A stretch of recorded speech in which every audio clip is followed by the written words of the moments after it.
There are more than 500 species of birds that either live in the UK or are visitors for part of the year.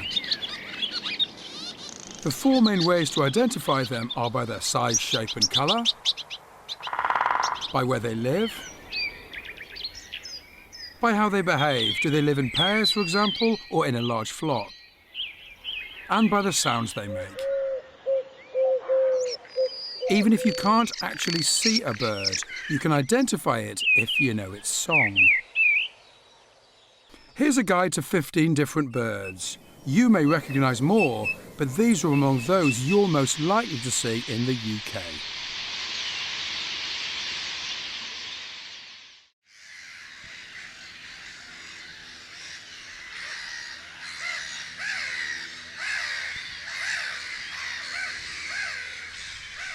Black-headed gulls aren't just seagulls. In fact, you won't see black-headed gulls far out to sea. They're more at home near land. They like open spaces where they can look out for danger and can often be seen in parks or open fields anywhere in the country. The name black-headed gull is a bit misleading. For most of the year, they have white heads with a small dark ear patch. In the spring and summer, the adults grow chocolate brown face feathers, but they are not black and never cover the whole head. The male and female look the same. You can tell the adult bird from other gulls by their small size and the line of white feathers along the front edge of their wings. If you see fawn feathers on its back and wings, it means the bird is a youngster. It won't grow its full adult feathers until it's 2 years old. Black-headed gulls nest in noisy colonies, usually at the coast, but sometimes on islands in lakes and reservoirs. They will eat almost anything and make much of their living by stealing scraps from each other and from other birds. They are really pirates in disguise.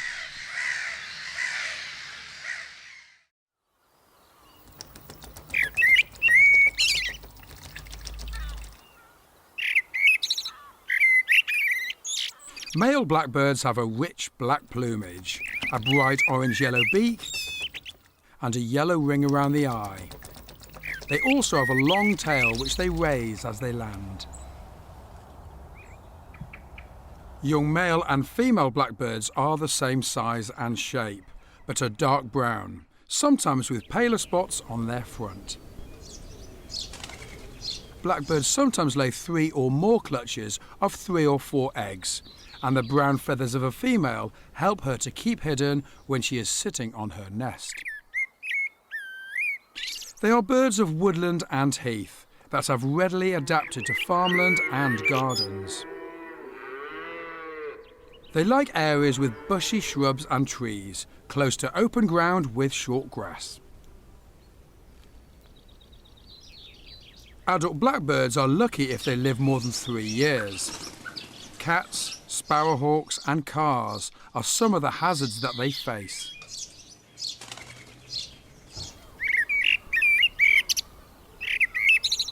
Blackbirds have loud and beautiful songs. It's easy to think that the one you hear singing on a summer's morning is the same one that visits your bird table in the winter, but that may not be so. One blackbird that nests in Norfolk spends its winter in Devon, 250 miles away.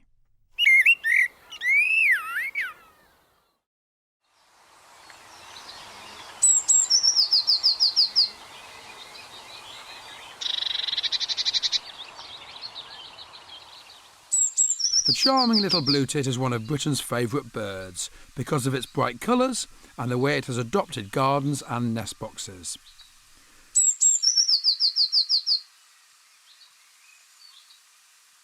The head of the male blue tit may look slightly bluer than the female's, and the brighter blue his head, the more likely the female is to choose him. Blue tits live here all year round and make it through the winter by flocking together with other tits, finches, tree creepers and goldcrests. A winter flock can contain as many as a couple of hundred birds.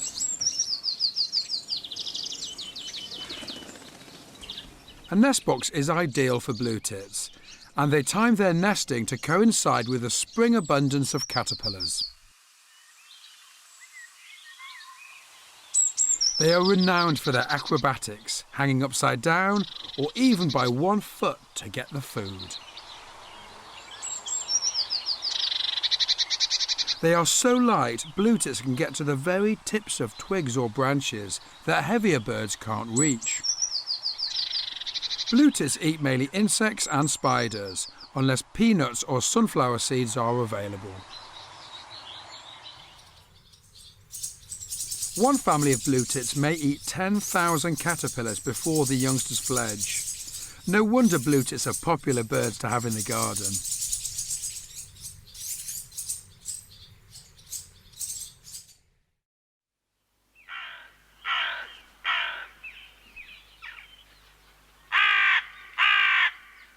Carrion crows are big, wary, sleek and entirely black. In parts of Scotland and Ireland, they are replaced by hooded crows, which have black and grey bodies. They are intelligent birds and may be on their guard around people, but they are bold around other wildlife.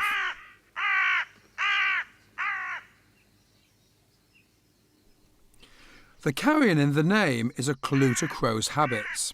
Carrion is dead meat, and crows have been quick to notice that roadkill provides a ready meal and their rubbish disposal services are valuable. Unfortunately, crows tend to be blamed for killing something, even if they are just making the best of what they can find. They tend to be loners, but flocks of up to 40 may be seen in the summer as youngsters hang around together. And in the winter, crows sometimes come together to roost, along with their relatives, the jackdaws and rooks.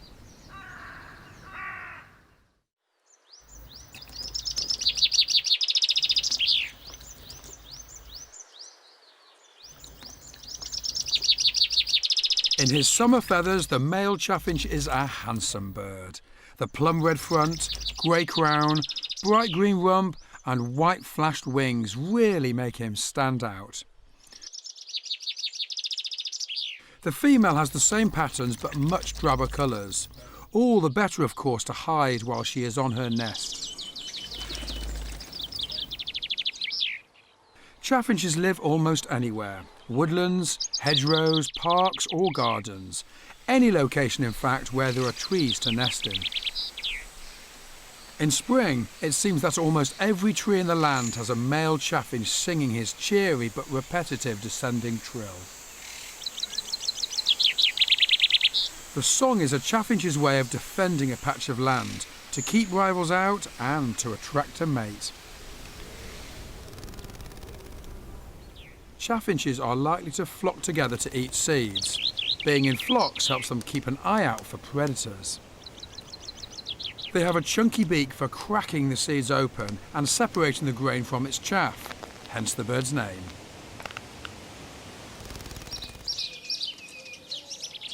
Unlike other finches, they don't generally land on bird feeders, but prefer to hop about on or under the bird table.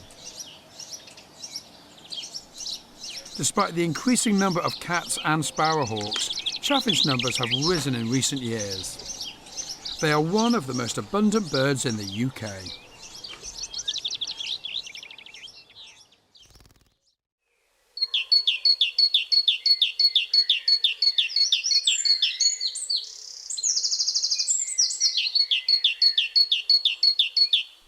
Both the male and female great tit have the same yellow and green colouring, with a glossy black head and big white cheek patches.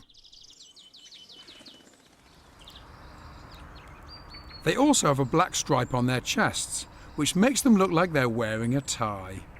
Bigger, more successful males have the widest ties, females have the shiniest.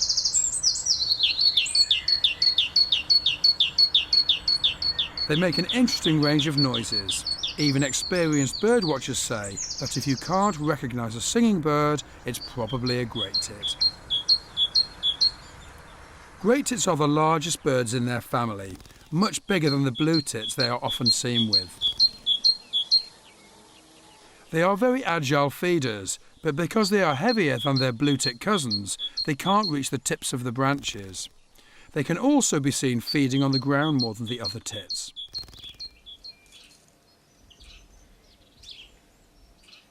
Great tits are active and inquisitive birds. Originally a woodland species, they have adapted to man-made environments. They naturally nest in holes in trees, but readily take to nest boxes. They can also be found nesting in very odd places, such as post boxes, lampposts and security lights. In winter, they often join with blue tits and other species to form roaming flocks that scour the gardens and the countryside for food. Great tits are among the boldest birds that visit feeders, and they can be quite aggressive, fighting off smaller birds.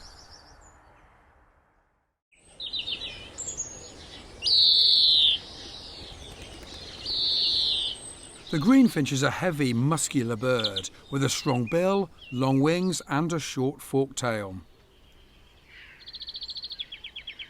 Its twittering and wheezing song and a flash of yellow and green as it flies make this finch a truly colourful character. Greenfinches look better the older they get. The males get more yellow on their wings, more grey on the head and look brighter green. The females go through a similar change, but are browner and have less yellow on their wings. An old female can look brighter than a young male.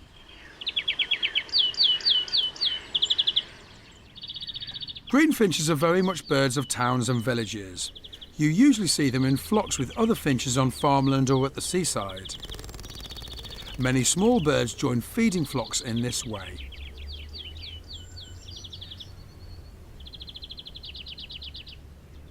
Their thick beak is just right for cracking the large seeds that make up most of their diet.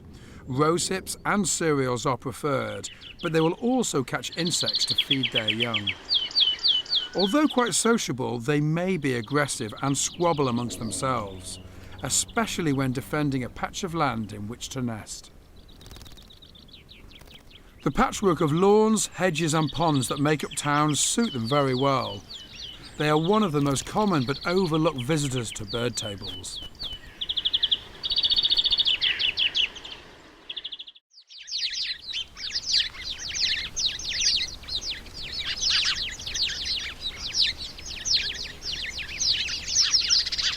House sparrows are one of the most familiar little birds in towns and cities, as well as the countryside.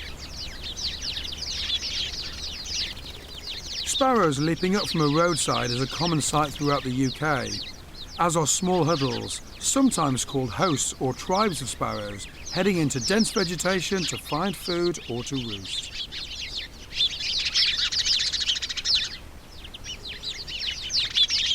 They don't sing, but make chirruping calls.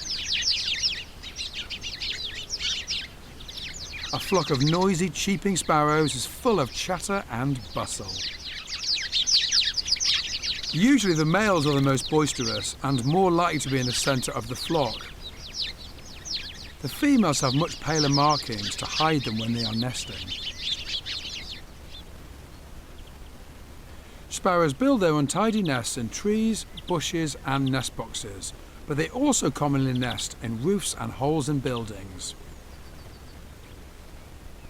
Although they nest in small colonies, they don't set up home too close to their neighbours, usually keeping an arm's length away.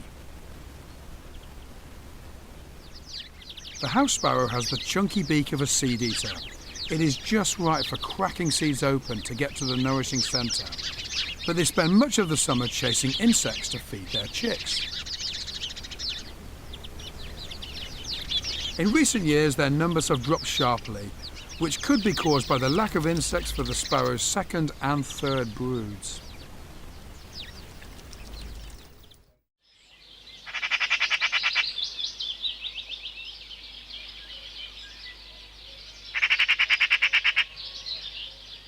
Magpies are bold and intelligent. They are known for their striking black and white plumage, long tail and cackling call.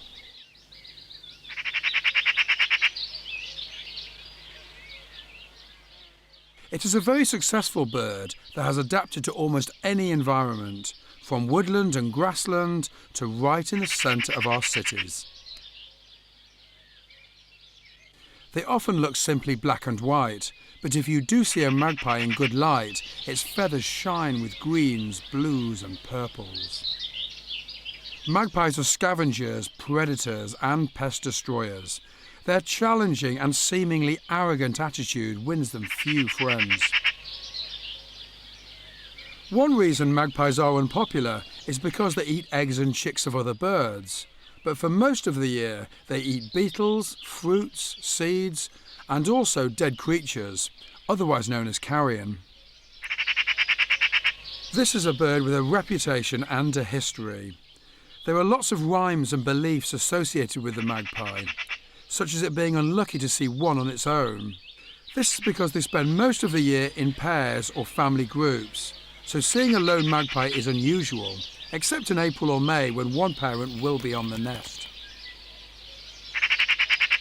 Magpies have a liking for shiny objects and have been blamed for the theft of jewellery. Their nest may contain small shiny objects that the male has collected, such as coins, bits of glass and brightly coloured strips of fabric. It isn't known why he does this.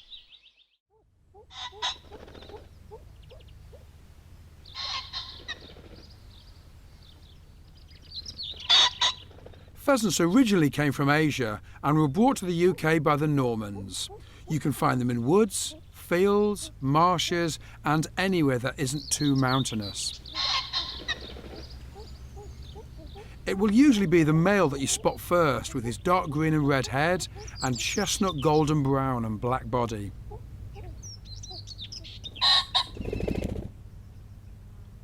He is bigger and much more brightly coloured than the mottled brown female. Around 30 million pheasants are bred and released in the UK every year to be shot for sport.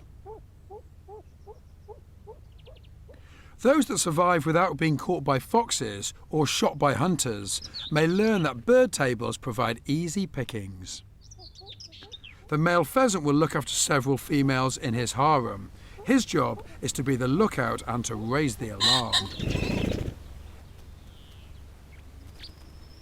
Newly hatched chicks will find their own food very quickly, but still come to their mother for warmth at night. The pheasant is one of the very few birds in the UK that raises its young this way.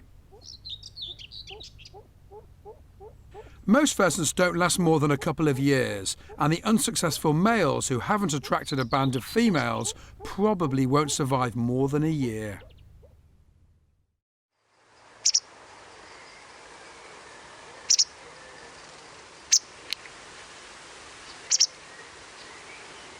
Pied wagtails live all over Britain and Ireland, but hardly anywhere else in the world. They prefer habitats near water, but cities and farmland also suit them well.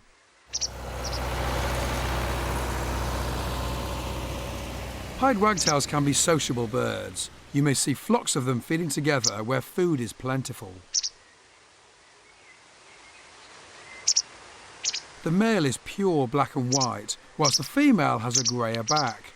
Neither have any colour at all in their feathers. Listen for their sharp chizik call, which is often delivered just before they fly off.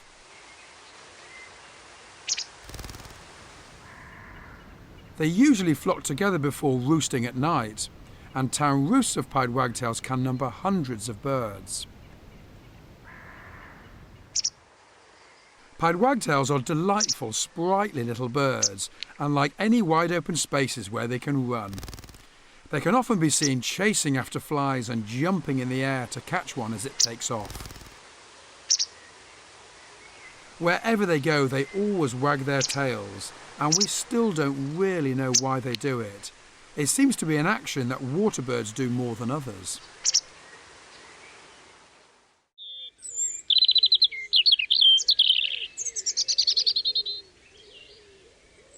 We like to think of robins as tame because they are so approachable. They often follow people working away in their gardens, as digging or pruning can unearth the robin's food.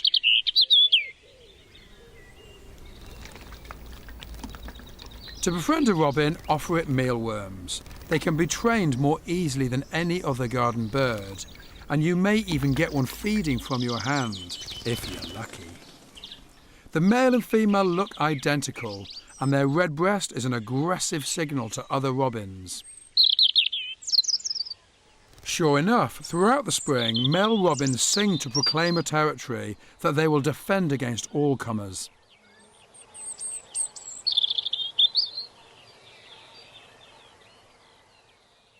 They nest quite low to the ground, often in open-fronted nest boxes, but they are also renowned for nesting in odd things like teapots.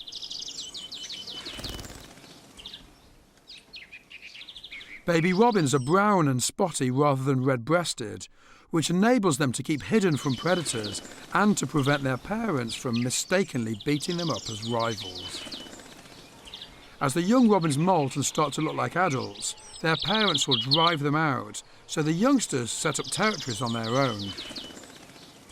By August, the breeding season is over, and at this time both males and females will sing to establish their separate winter territories.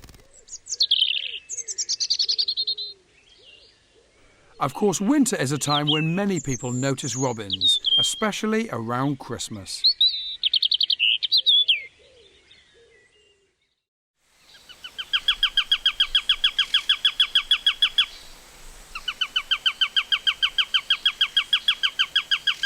Sparrowhawks are birds of prey and feed on smaller birds which they catch in flight or on the ground. They are similar to kestrels, but have a longer, squarer tail, and they don't hover like a kestrel either. A hunting sparrowhawk picks up speed with a distinctive flap-flap glide flight, and then surprises its victim by nipping through a hedge to pounce. If the sparrowhawk doesn't snatch a bird immediately, the bird may escape as sparrowhawks tire easily. They tend to have traditional territories and build new nests each year. They prefer pine woodlands, but recently have spread into urban parks and cemeteries.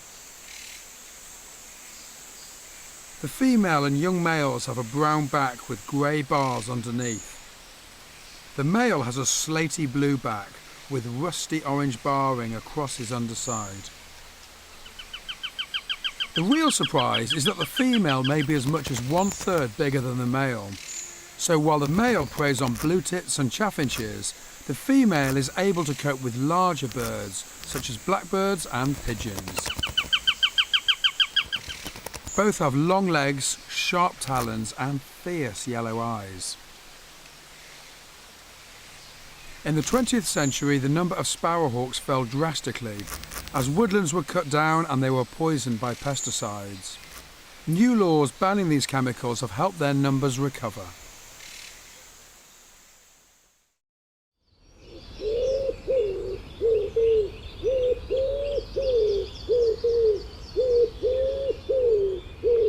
Wood pigeons are amongst the largest birds that you are likely to see in your garden. They are often ignored, but they are fascinating and handsome birds. The male and female look the same. They have a deep rosy pink breast, shimmering green feathers around the neck, and white flashes on the neck and wings. These bold white wing flashes are clearly visible in flight and distinguish wood pigeons from the smaller town pigeons, which are of course a different species. Large flocks can be found on farmland fields. Wood pigeons are often quite shy in the countryside, but can be more confident in towns. When a pigeon spots danger and needs to escape, it does so with a quick burst of acceleration and a startling clap of its wings.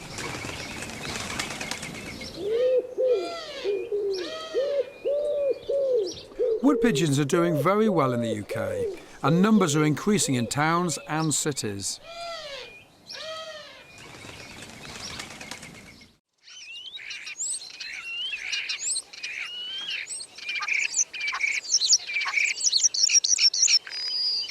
Starlings have fantastic songs full of whistles, gurgles and pops. They can also copy other birds, and sounds like ringtones or squealing car brakes.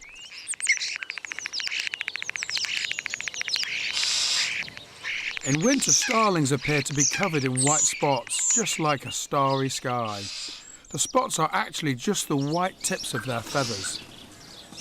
By spring, these spots have worn off, revealing a shiny plumage that reflects blues, greens and purples. For a few weeks in the spring, male starlings have a blue streak at the base of their beaks, whilst the females have a pink one. Young birds are easily identified by their light brown plumage and often look patchy whilst molting into their adult feathers. Starlings are noisy, sociable birds. They often form bands of 10 to 50 to both protect themselves from predators and to find the best food spots. When one starling finds a good source of food, it will attract the rest. In the winter, feeding flocks of starlings converge to roost. This used to be a common sight in city centres, but now mainly occurs in the countryside. As one bird turns, its neighbours react incredibly quickly, so they all stay the same distance apart, and ripples of movement spread throughout the flock. Over the last 40 years, starling numbers have dropped by 2/3, but there are still millions of starlings in the UK, especially in winter when their numbers are increased by visitors from Germany, Poland and even Russia.